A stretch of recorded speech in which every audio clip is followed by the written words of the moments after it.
In October of 2015, there was news of E. coli outbreaks from a widely popular company, Chipotle. The press immediately took the story and ran, plaguing all media platforms with this news. As a consequence, Chipotle suffered through terrible sales, store closings, and tons of bad press, leading to a serious decline in stock. In this crisis situation, neither marketing nor their advertising team took the responsibility of issuing the initial response. So who did? A team of public relations specialists. It was their responsibility to manage the crisis appropriately and efficiently and work on upholding the company's image. Any press releases or media responses you may have heard from Chipotle had to have gone through and were created by Chipotle's PR team. Hi, my name is Kiran FPN, and I am a senior this year studying public relations. Leah Roston once said, "I cannot believe that the purpose of life is to be happy. I think the purpose of life is to be useful, to be responsible, to be compassionate. It is above all to matter, to count, to stand for something, to make some difference that you lived it all." ISM became a way for me to be useful, responsible, and to stand for something. I took this class in order to invest in myself and to set upon a foundation for me to build my future. So what exactly is public relations? It is everything and anything a company may need in order to build or maintain their reputation. It is event planning, media relations, crisis communication, and pitching stories and press releases. Not surprisingly, the line between marketing and public relations has increasingly become blurred. While marketing and advertising is focused on selling goods or services and looking at marketing logistics, PR is more focused on the company as a whole and the image it puts out into the public. In addition, while marketing is focused more on establishing one-sided relationships, PR establishes mutually benefiting relationships, and these are the ones that prosper. Branching off the base of public relations, there are healthcare facilities, agencies, corporations, nonprofits, and school ISDs. Through conducting informational interviews, I intended to reach out to and become well acquainted with all these different branches of PR. As I began to realize, there are a few similarities amongst the branches, such as managing internal and external communications, staying current with events and technology, and running campaigns and events. However, there are also differences in pacing, whether that be because of patient or student confidentiality or being wholly responsible for one company. There is also a difference in the importance of relationship with reporters and the extent of the client and PR relationship. All of the professionals I interviewed with would agree that the field of public relations is volatile. As technology changes, the field changes along with it. Therefore, online press releases and ways to communicate with professionals and potential clients must be caught up with current events and trends. To be effective with online communications, specialists must be aware and target the audience, implement search engine optimization, and make sure that their message is relevant, clear, and brief. To target an audience, PR professionals must know what their beliefs and needs are and try to cater to them as appropriately as possible. Katie Long, a professional that works at an agency, brought the idea of search engine optimization to my attention. Search engines such as Google are a huge part of almost everyday's life. When we search something, however, it's very uncommon for us to look past the first page of search results. Therefore, it's up to the PR team to make sure that their client's story or the product that they're trying to promote is in the first page of search results to make sure that it goes into the hands of the right people. So it's up to them to use the proper keywords in their writing to ensure that it is a priority search result. Because in this fast-paced world, people don't have time to browse around for very long or try and fully engage in everything they're faced with. The first thing people think of when they hear public relations is crisis management. Although the different branches share the responsibility of dealing with crises, the way they deal with them is different across the board. While a school board's first priority is trust and transparency between students, parents, and staff, a hospital's may lie in the trust between hospital and patient, while an agency just wants to release the most strategically worded press release that would make their client look the best. Regardless of the branch, there is a general agreed-on process: assessment, planning, execution, and aftermath. A good PR team has previously prepared both themselves and their client or brand in anticipation for a crisis. As many say, it is not a matter of if a crisis will happen, it is a matter of when it will. Therefore, the assessment should just consist of calling a quick meeting to go over the crisis and then reminding everyone of their roles. The foundational planning should have already been completed as well, so it just has to be refined to the specific crisis. By planning ahead of time, it prevents a response time lag, which could be detrimental to the company, and it provides a safety net for the client to fall back upon. When a crisis comes upon a company, it is up to their PR team to take control and execute or manage all communications and media attention received. For example, SPM Communications, an agency down in Dallas, was responsible for Cece's Pizza. A few years back, the professional I interviewed from SPM Communications worked as an intern with the firm and was presented with a crisis at Cece's Pizza. A man had been shot in the store and numerous media outlets had been covering it.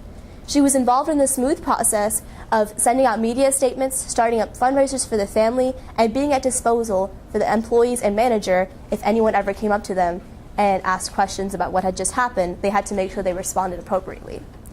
Had the firm not individually prepared for a crisis beforehand, Cece's might not have bounced back from the bad press. PR is sales. It is up to the specialist to sell themselves, their client, and the story. This sales calls for a certain process, establishing goals, objectives, strategies, and tactics. Setting a goal helps establish a direction. The next step requires explicitly stating objectives, which are measurable and specific intents and approaches and how to reach this goal. The strategy is the how to achieve the objective. It can sometimes be called the big idea, which implies that it is the rationale behind the motive.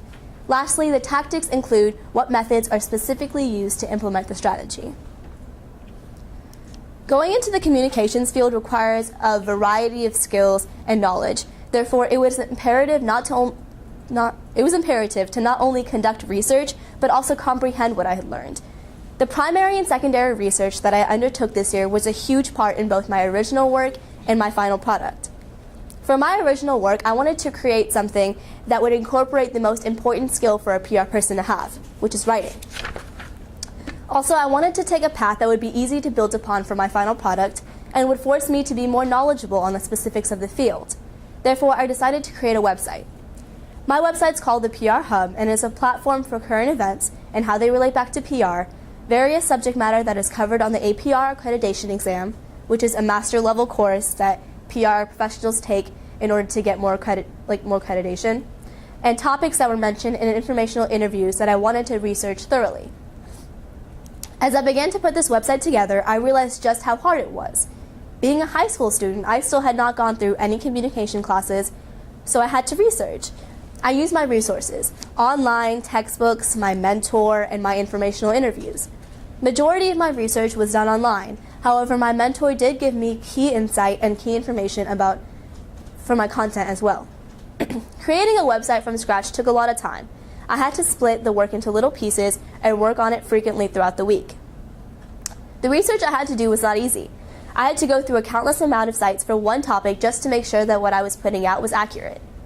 I had to work with an immense amount of information that I had never heard of before and put it into a concise and professional sounding post. A couple of topics that I was discussing on my website were only applicable to agency or corporate PR, and I wanted to hear a professional's opinion about it. So I decided to talk to Jessica Flores, a woman from one of my first informational interviews, who is a specialist from SPM Communications, a PR firm down in Dallas. I had a quick phone call conference with her and got my questions answered. Her responses helped me connect the dots in a good amount of my posts and was a cause for personal celebration as I had successfully networked for the first time. I have learned a lot more from this website than I had initially thought. I had become aware of topics that I did not give too much heed to before. For example, I simply did not think that PR professionals had to deal with legality issues as well. Of course, now that I've researched and written about it, it seems obvious. But beforehand, the thought hadn't even crossed my mind. Theoretically, this site was meant to be a practical source for prospective or current students to learn the basics of PR based on what would be tested on the APR accreditation exam. Also, it would be a way for them to keep up with current events and be able to learn lessons for them that would be applicable when they enter the professional world. In reality, this website served more as a way for me to dive into the field of public relations and learn more about the specifics. By grasping and understanding of some specific skills required to enter the field, I was able to build upon them for my final product. My mentor is Linda Gelser. She is the Director of Public Relations at Carter Blood Care. Although at the beginning of ISM, nonprofit PR was the least interesting to me, I harbored an appreciation for it after my informational interview with her. I chose her as my mentor because she was the only one who looked at my website and my weekly blogs and asked, "Why are you majoring in business?" She was the only one who asked me a question and gave me genuine advice about my future. There is not a mentor visit that goes by that I don't learn something. She puts effort into our visits and makes sure I get the most out of them. I am so blessed to have a mentor that is passionate and knowledgeable about what she does and can transfer that onto me. She has been of enormous help throughout my journey and has answered all of the questions I have had for her with nothing less than enthusiasm. After the immense amount of research I had done for my website, I wanted to create something tangible to demonstrate the skills I had become acquainted with. I shared this general direction with Mrs. Gelser, and we both brainstormed and bounced ideas back and forth. Mrs. Gelser presented me with a specific path to take my learning, in which she could provide me supplemental resources or information that I may need. She asked if I would be interested in creating and implementing a communications plan for the spring blood drive at Frisco High School. This was the perfect product idea because it gave me a chance to plan a theoretical approach, put it into play, then measure and observe the process in action. This conversation between my mentor and I took place on the second week of January, and the blood drive was March 3rd. This meant that I was on a tight timeline and had to quickly start making progress on my product. The first step I had to take was the planning and research for my product. I had to create a plan. First, I identified my problem. High school blood drives compose of about 20 to 25% of the annual blood collected with Carter Blood Care. Despite the statistic, too few eligible high school students give blood, either because they don't understand why it is important to give blood or are afraid of needles. What can be done to educate students on the impact they can have on their community? Then I researched. I made a survey to be distributed through junior and senior classes that included the following questions. Are you male or female? What is your ethnicity? Have you ever donated blood? If so, why? Would there be anything a blood donation center or a school could do to convince or further educate you on donating blood? The answer to these questions helped me better understand my sample population and helped me create messages that were better catered to the needs of the audience. With the results of my survey, I created an overarching goal for my communications plan. All eligible high school students attempt to give blood and understand the importance of donation. I purposely left my goal vague in order to leave room for more specific objectives, such as, by March 3rd, 60% of the people surveyed post-donation will cite one of the reasons mentioned in my pre-blood drive communications, which was my survey. And my survey and all the press releases and the RACC TV segment, I wanted to make sure that people knew and were educated on why giving blood was important. By March 3rd, at least half of the students that are surveyed post-donation mentioned they heard about the blood drive through a certain channel of communication. So I was going to implement a survey after the blood drive to see, okay, what tactics that I had implemented worked the best. And the third was related to product projection, and I had gotten these numbers from Susan Holt, who was working with Mrs. Figueroa, who is a blood drive coordinator, and she gave me numbers on how many units of blood were collected and what they projected for the spring blood drive. So I wanted to have more than 155 units of blood collected. Then I established my strategies. Educate students on the importance of blood donation, increase participants at the school drive, and educate on why high school students should give blood. The strategies were the hardest to really put together just because it's a concept that I couldn't really wrap my head around, so my mentor had to help me a lot with, because it's really hard to differentiate between objectives and tactics and then fit strategies in there sometimes, and it has to be more over broad but a little specific enough too. So it was complicated, so I had to go through a lot for that. Finally, I explicated the tactics I will implement to achieve my goal. I'll present incentives, like tell students that the red quarter graduation comes if you donate blood 2 times, because previously it was 4 times, so now they changed it. My survey, which would be a notification like, hey, the blood drive's coming up, which is why you're hearing about it right now, and that would help me understand why or why not people give blood. Creating an RACC TV segment that centered around a junior at Parish Episcopal. So originally I wanted to create an CCTV segment that was informational, but I realized it was important for my audience to have an emotional connection, because just throwing information out there isn't really going to affect anybody. So I wanted to have someone that people could relate to, like someone people's age that could be like, wow, like that person needed blood. If I'm eligible to give blood, why would I not? So through Mrs. Gelser, she found me one of her contacts, Pam White. Her daughter had thrombotic thrombocytopenic purpura, which is a rare blood disorder. So I was able to talk to her and interview her and have her talk on the RACC TV segment. I wrote a press release which simplified the blood donation process, and I posted that on the Raccoon Rambler. Even though a lot of people don't really look at it, I just wanted something verbal and written to talk about the blood drive. I also created posters. Those are 2 examples of the posters. And for the posters, I also implemented the same idea. Like, I tried to have an emotional connection instead of just statistics, because I felt like you need to establish that quick emotional connection with someone for them to really understand or listen to what you have to say. Also, I sent a draft of an email out to Mrs. Miller that would be sent out to parents of students that are eligible to donate, and it would tell them, oh, here's what donation is and why it's important, and just to encourage that household donation encouragement. But she didn't send out an email, she sent out the Monday memo, like a video, so I was like, okay, like that was fine. I mean, it was okay. Now that I had planned what I wanted to achieve for the blood drive and how I would get there, it was time to begin. This plan required a lot of communication with professionals because I had to get my message through a variety of channels. And being in high school, it's hard to, maneuver around sometimes because there's so many restrictions. First, I went to Mrs. Figueroa, the head nurse, to discuss general information surrounding the blood drive. She told me the date of the drive, the location, and gave me contact information for Susan Holt, who gave me the numbers for the blood drive. From her, I was able to get numbers, and this helped me establish specific tactics and strategies. Then I talked to Mr. Burnett, the broadcast teacher, to coordinate with him the creation of an RACC TV segment, because I wasn't in broadcast, so I had to specifically ask him, and to post my Raccoon Rambler piece. I exchanged emails with Pam White, who was the mother of the daughter I did my story on. I wanted to create a post-donation survey, but I couldn't be down at the gym on the day of donation the whole time, so I talked to Dr. Swanson because I knew her and her health science students were coordinating the blood drive. So I asked her, and I talked to the librarian, so we rented out computers to put down there, and I made sure, like, hey, Dr. Swanson, make sure there's someone always on the tables.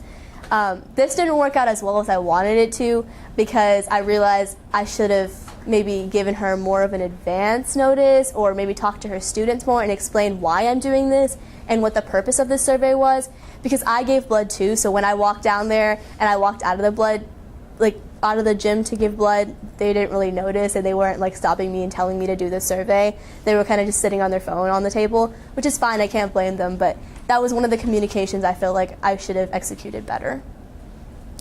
By the day of the blood drive, I had created an RACC TV segment, posters, an email to parents, 2 surveys, and a press release. My second survey was meant for students post-donation and asked, is this your first time donating? Why did you donate? Would you donate again? Why or why not? And how did you hear about the blood drive? These questions were intended for me to measure the success of my communications tactics. As I mentioned before, this measurement did not go as planned because, number 1, not every student that donated did the survey, and number 2, I made the mistake of making the questions a little bit too open-ended, so when I was getting responses, they were really vague. Like, for example, on the one that said, how did you hear about this blood drive? Students were saying, through school. And I was like, oh, I should have left it more narrow so they weren't giving me such broad answers. But after looking at my survey responses, talking to students, and gathering firsthand experience, I composed a comprehensive list including improvements that should be made to the process and the blood drive's promotion and what should be continued.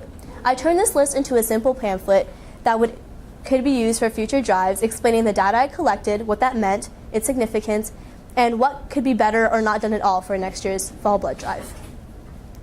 The last facet of my product was more focused on the agency side of public relations. I asked Mrs. Flores once again from SPM Communications what she thought the most important skill for a PR professional to have. She talked about the importance of pitching releases and to the appropriate reporters in order to get the client's message out to the most appropriate reporter. Because I wanted to work in an agency or corporate setting when I go into public relations, I decided to put together a press release, research reporters, and draft an email that I would theoretically send if I was pitching the release. So having a mentor that works for Carter Blood Care, it only made sense to write a release relating to the center. So I talked to Mrs. Gelzer, and we decided that I should write a press release about Carter Blood Care's opening a new area dedicated to stem cell research and preparation.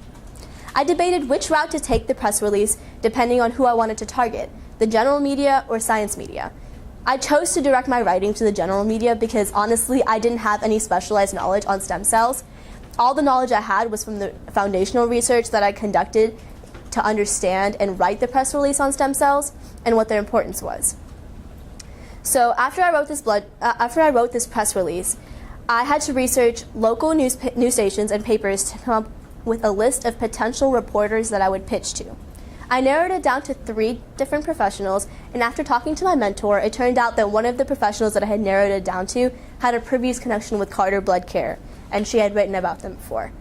So I decided that my theoretical email and theoretical pitch would be to her because she had already had a connection. Through this process, I learned the general AP-style rules for press releases regarding syntax and formatting, and the importance of making and maintaining relationships with reporters in this field.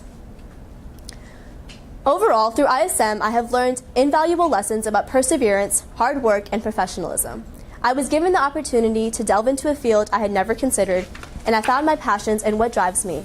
And I am eternally grateful that I was granted the chance to take on a new adventure and build a foundation for future growth. I plan on going to University of Texas at Dallas under either communications or business major. Lastly, I want to thank my parents for being my backbone and instilling confidence in me. I want to thank my mentor for guiding me through my learning and for teaching me professional and personal lessons that I will carry on through the rest of my life. Thank you for everyone who took their time to come out tonight. I am grateful.